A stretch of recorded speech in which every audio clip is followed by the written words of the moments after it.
boa noite, meus irmãos, graça e paz. Que Deus abençoe a vida de cada um de vocês. Mais uma vez, estamos aqui nesse começo de semana para cultuarmos juntos ao nosso Deus.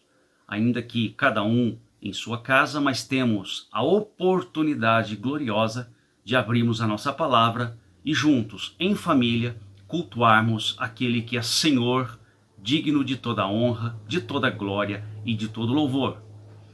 Este é o canal oficial da Igreja Presbiteriana de Buri, São Paulo. Eu convido você a se inscrever em nosso canal.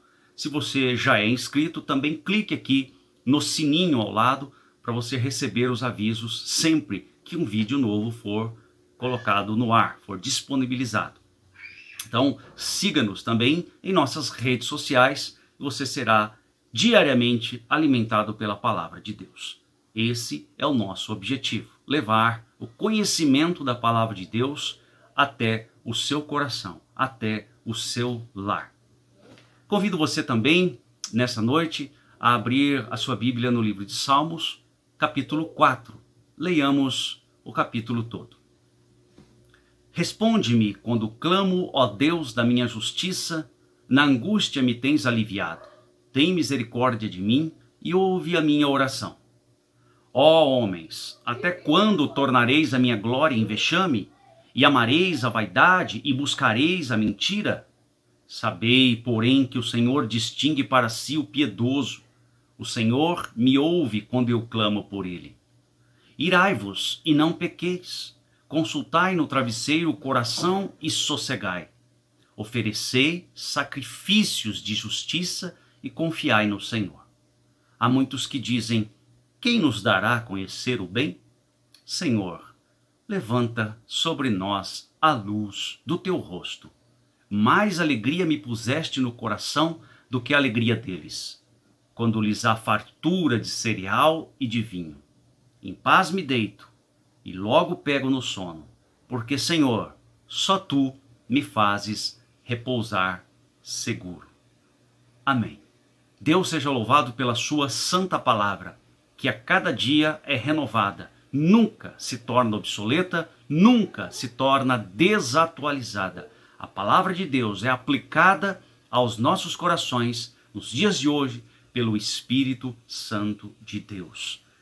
E o versículo-chave desse salmo, para nós iniciarmos esse culto de celebração, é o versículo 7. Mais alegria me puseste no coração do que a alegria deles, quando lhes há fartura de cereal e de vinho. Ainda que estejamos passando por tempos de calamidade, por tempos de dificuldade, o Senhor tem mantido sobre nós, tem dado e dispensado sobre nós a alegria verdadeira, a alegria que se constitui a partir do que Ele tem nos ensinado nas Escrituras Sagradas. Deus abençoe você, Deus abençoe toda a sua família, toda a sua casa, a sua vida de uma forma mais completa possível.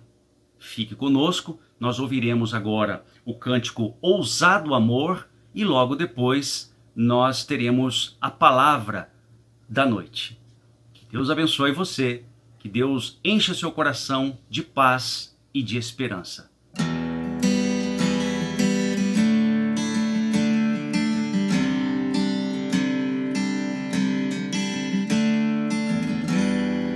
Antes de eu falar, tu cantavas sobre mim. Tu tens sido tão bom pra mim.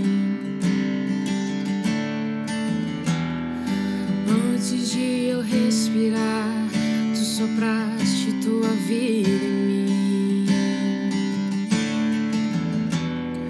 Tu tens sido tão bom pra mim.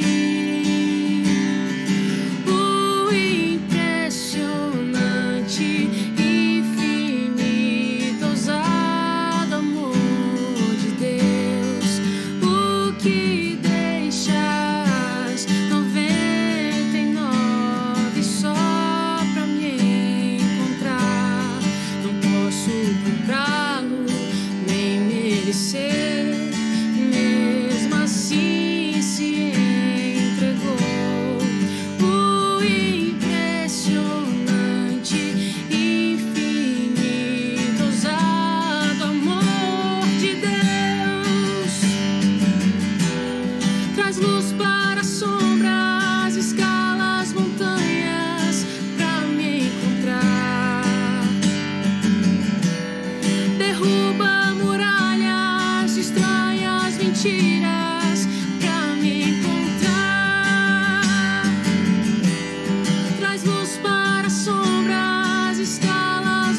graça e paz, bom estar com vocês mais um dia, né? Mais uma vez neste dia, nosso culto de domingo, nosso culto de celebração, culto da família, culto que nos encontramos para cultuarmos ao Deus, nosso Senhor e Salvador.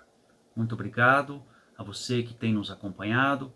A nossa oração é para que Deus te abençoe, te fortaleça, né? Da mesma forma toda a sua família, né?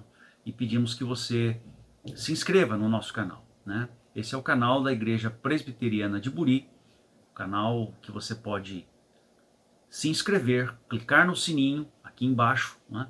E você vai ser avisado todas as vezes que um vídeo novo for ao ar, tá bom? Você pode também deixar os seus comentários aqui, cumprimentar os seus irmãos, né? Cumprimentá-los, e de uma certa forma nós temos uma comunhão ainda que de maneira virtual, tá bom? Vamos então ao texto e que vai nos embasar, né, o sermão desta noite. Convido os irmãos então a abrirem as suas Bíblias no livro de Êxodo, capítulo 17, dos versículos 1 ao 9. Êxodo, capítulo 17, dos versículos 1 ao 9. Então vamos ler. Tendo partido toda a congregação dos filhos de Israel do deserto de Sim, fazendo suas paradas segundo o mandamento do Senhor, acamparam-se em Refidim, e não havia ali água para o povo beber. Contendeu, pois, o povo com Moisés e disse: Dá-nos água para beber. Respondeu-lhes Moisés: Por que contendeis comigo?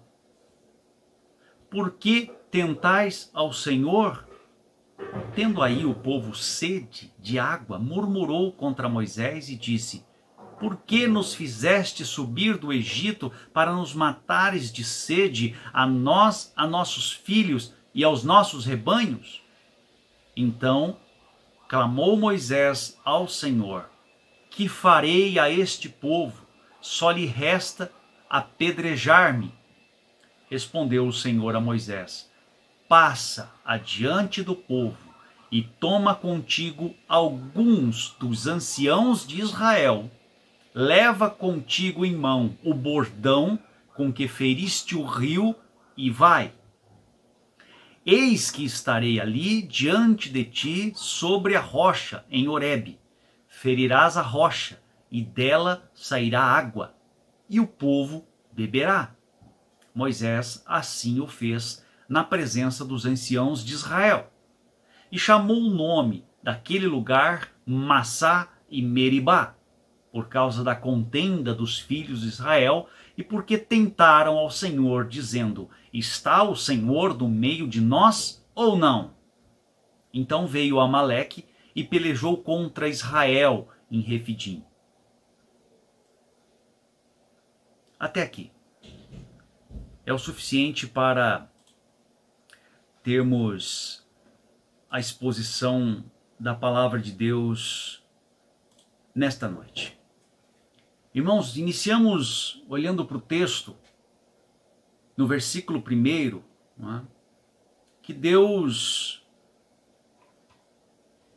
que o texto, o escritor vai dizer que toda a congregação dos filhos de Israel partiram, de um determinado lugar chamado Sim, o deserto de Sim, indo de lugar a lugar.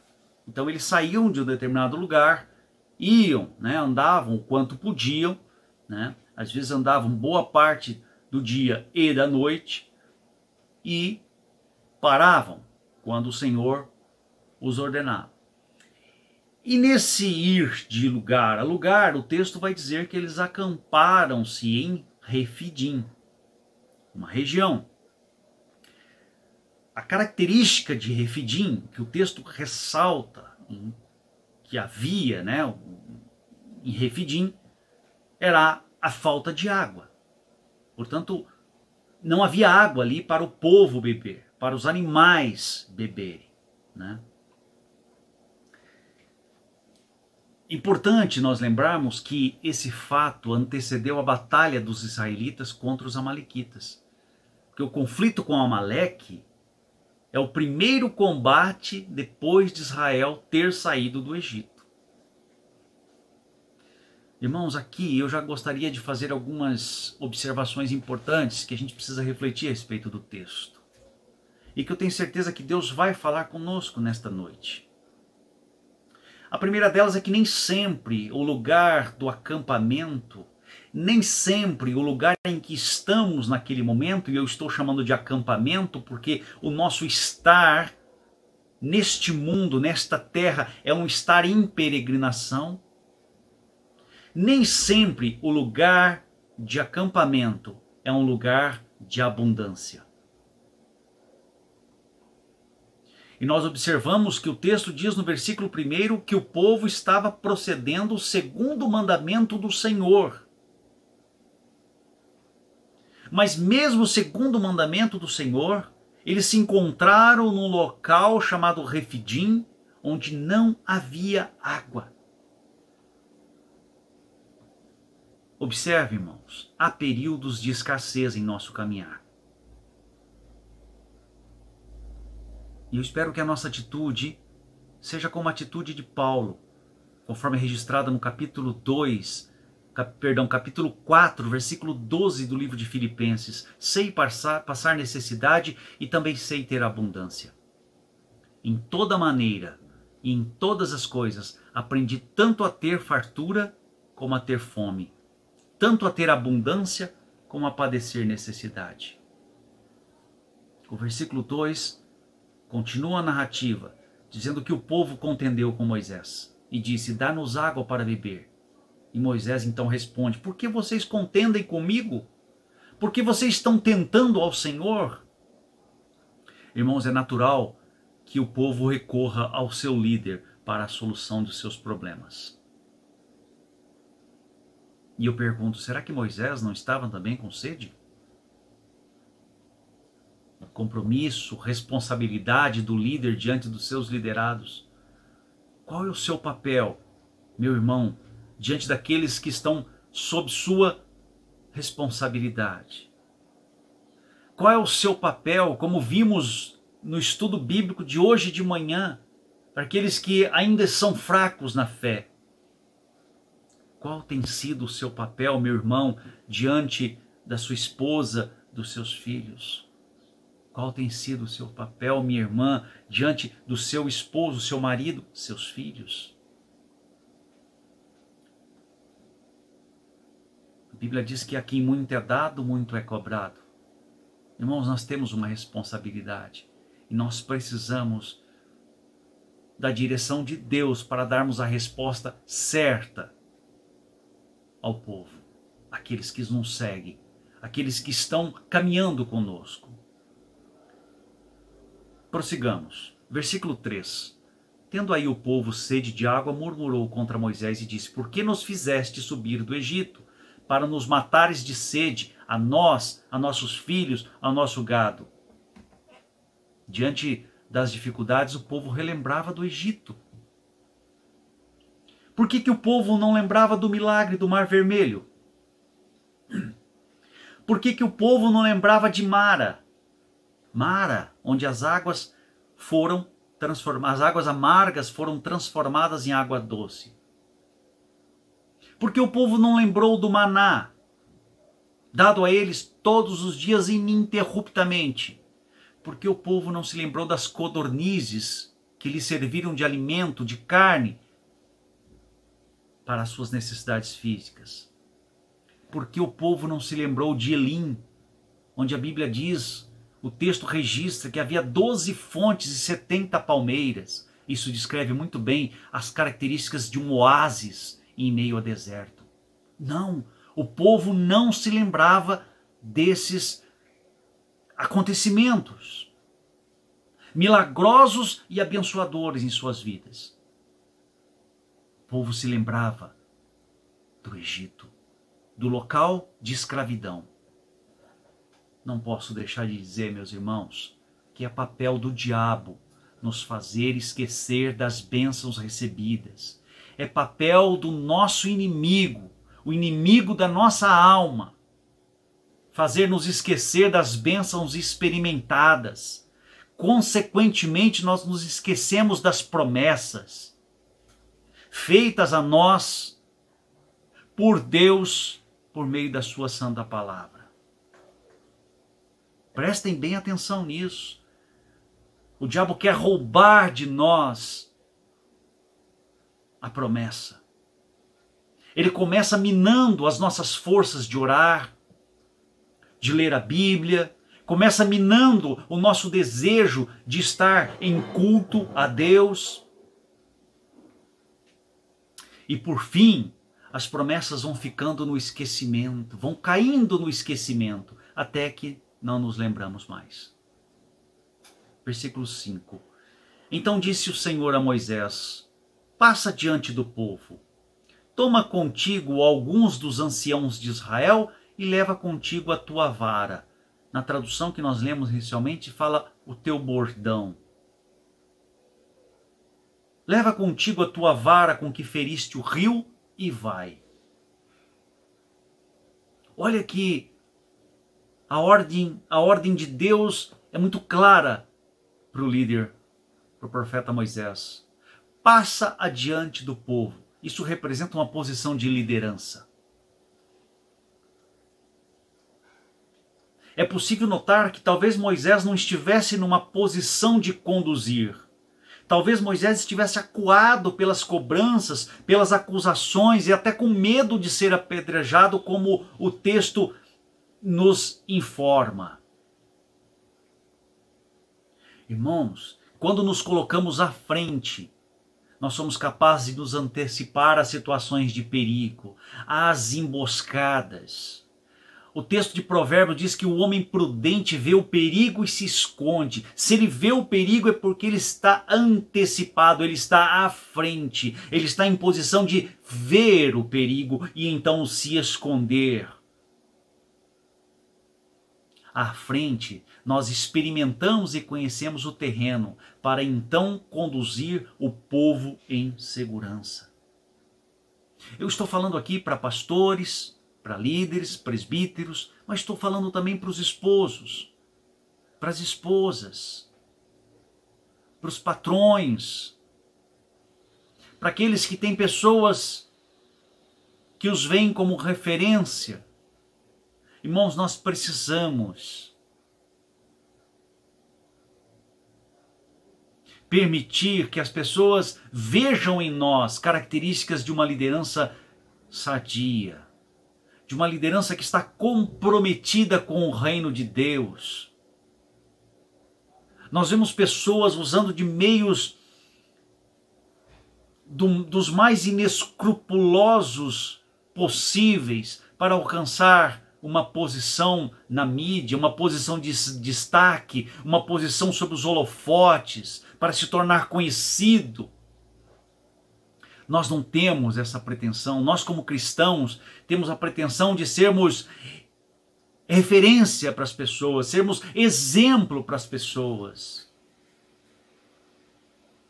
Sobretudo nesses tempos de escassez de liderança em que estamos vivendo. Muitos líderes, numericamente, quantitativamente falando, mas muito poucos líderes no aspecto qualitativo, de compromisso com a palavra de Deus, de visão de reino.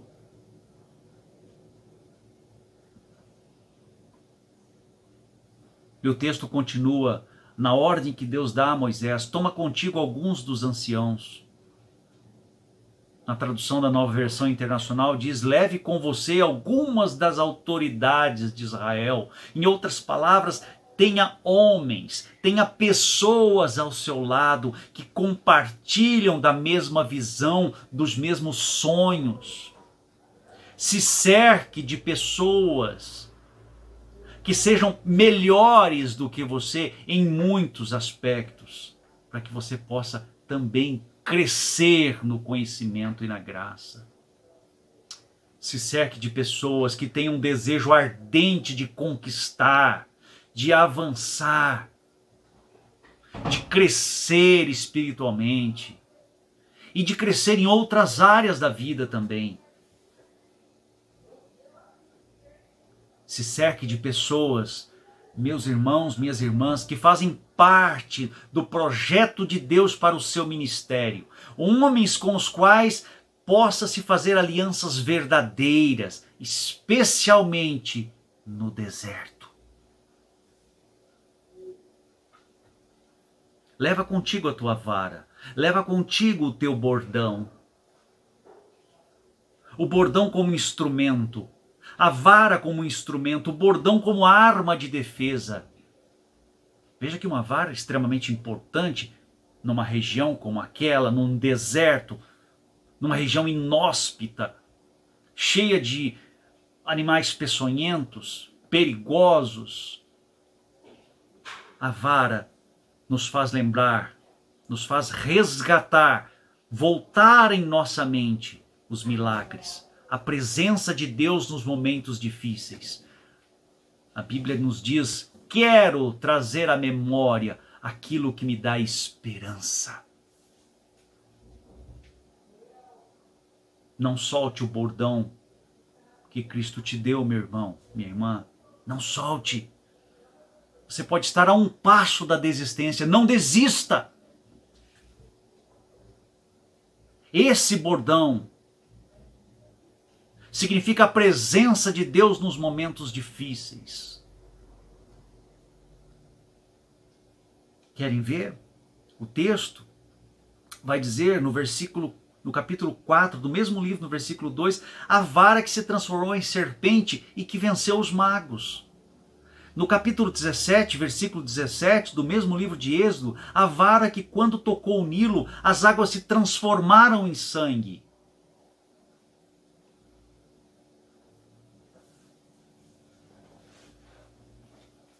Versículo 6. Deus diz para Moisés: eu estarei ali diante de ti, sobre a rocha, em Horebe.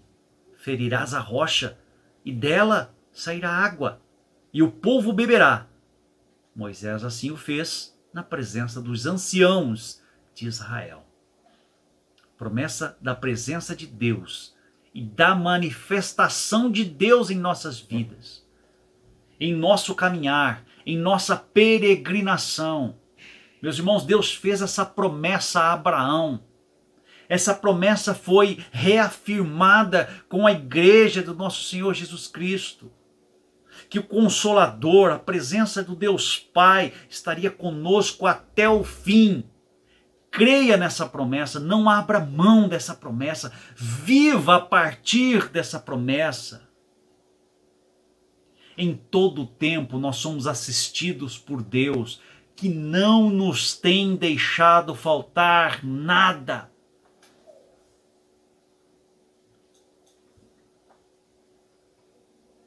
Creamos em Deus, irmãos. Creamos no Senhor das nossas vidas. Versículo 7. Já estamos caminhando para o fim. E chamou o nome daquele lugar Massá e Meribá, por causa da contenda dos filhos de Israel. E porque tentaram ao Senhor, dizendo: está o Senhor no meio de nós ou não? Massá, no hebraico, significa tentar ao Senhor. Meribá, contenda, contender com o Senhor. Eu quero dizer para você, meu irmão, minha irmã, que apesar de a vida cristã ter os seus percalços, ter os seus desafios, as suas dificuldades, não há Massá e Meribá no percurso da nossa caminhada. Não haverá tentação e nem contenda o Senhor. Porque Deus fez uma aliança conosco e por meio de Jesus Cristo nós temos a confirmação desta aliança. Portanto, quando eu afirmo não haverá Massá, é que não haverá momentos em que tentaremos ao Senhor. Não haverá Meribá, no sentido de que não haverá momentos em que contenderemos com o Senhor. Porque o nosso Deus é o Deus do pacto, o Deus dos pactos com o seu povo, e fiel para manter a sua palavra. Portanto, será necessário manter viva as promessas em nosso coração, desenvolver um coração de gratidão a Deus, um coração repleto de gratidão por tudo que Deus tem feito.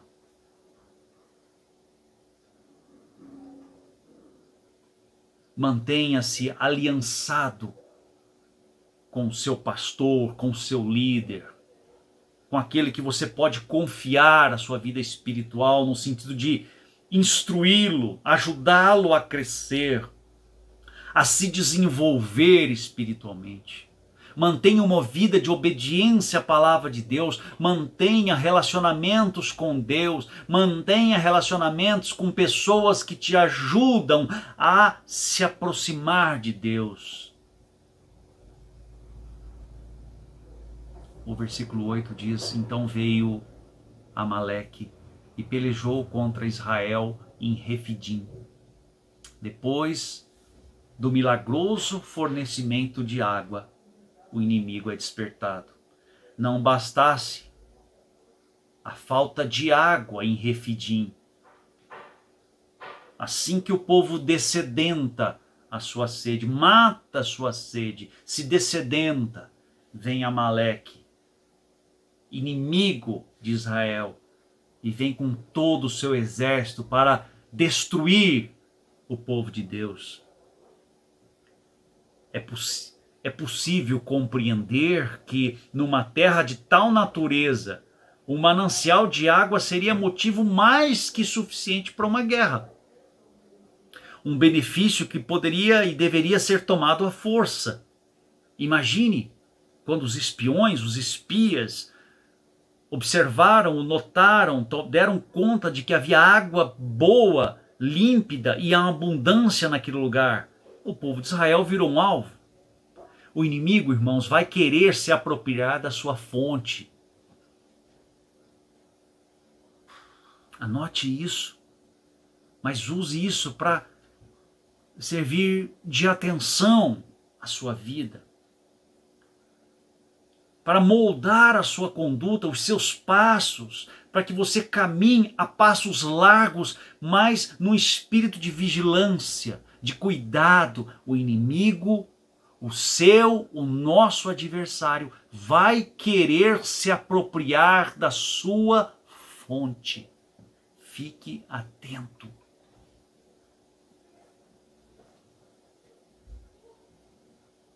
Ele sabe que um povo sedento, um povo com sede, mais do que fome, um povo com sede, vai murmurar, vai tentar ao Senhor, vai se enfraquecer na fé, vai ser um alvo fácil para o seu contra-ataque. De repente você está passando por um momento na sua vida onde você tem tido dificuldade de acessar a água pura, a água da vida. Meu irmão, creia no Senhor Jesus Cristo. Vá para a palavra de Deus. Busque ajuda na igreja. Não que a igreja vá te ajudar, mas há pessoas lá comprometidas com a palavra de Deus que podem ajudá-lo. Pode tomar você por suas mãos e juntos encontrarem, acessarem o poço, o manancial de água pura. Jesus disse: eu sou a água viva. Quem beber de mim nunca mais terá sede.